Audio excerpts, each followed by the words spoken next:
George Preddy's moment in history would occur, for he would be at the right place, at the right moment, and with the right training with which to guarantee his place in history.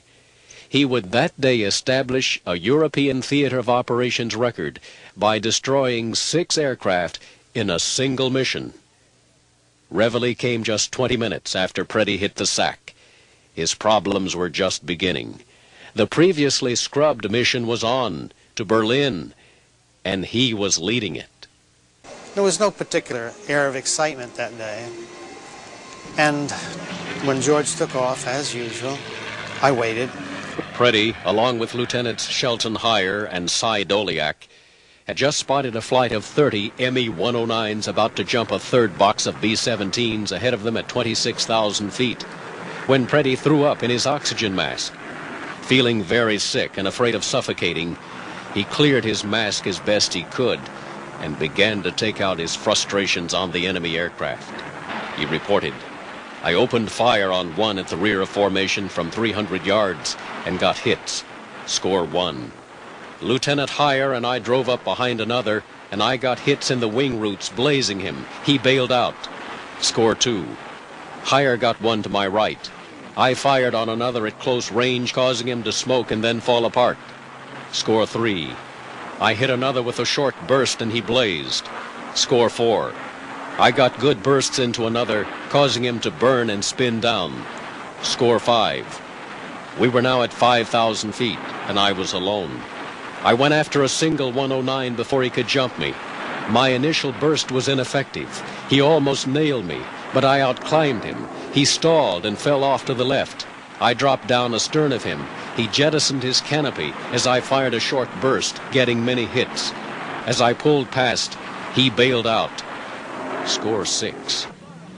I lost contact with all friendly and enemy aircraft, so headed home alone.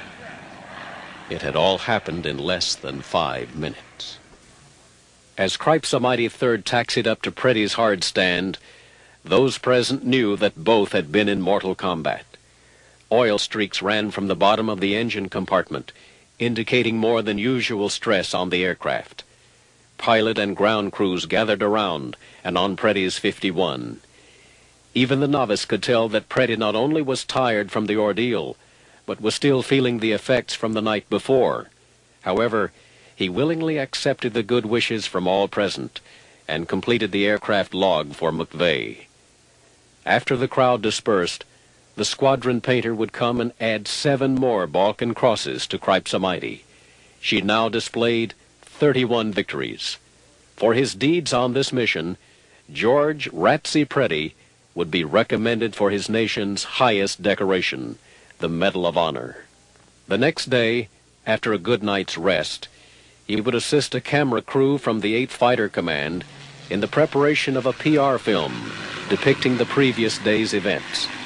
Preddy put on a show with several low passes and really beat up Bodney for the troops.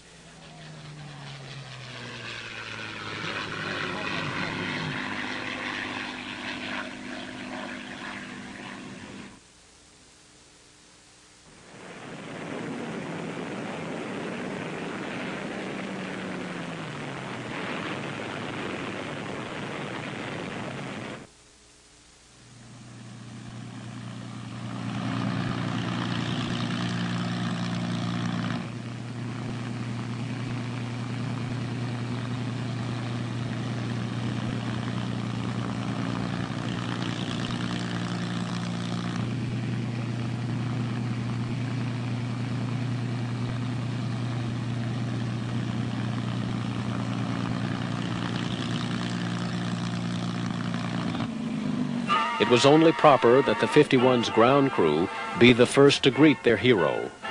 In the absence of Chief Lou Lunn, Red McVeigh, Armorer Mo Kohanek, and several ground crew members were photographed greeting the Major on his victorious return.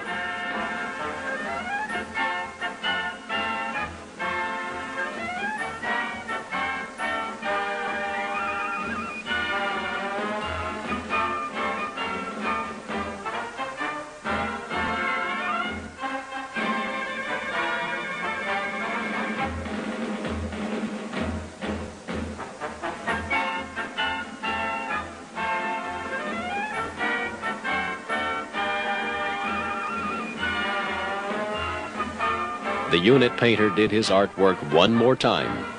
Preddy would not fly Cripes a Mighty Third again, but she would score 10 more victories.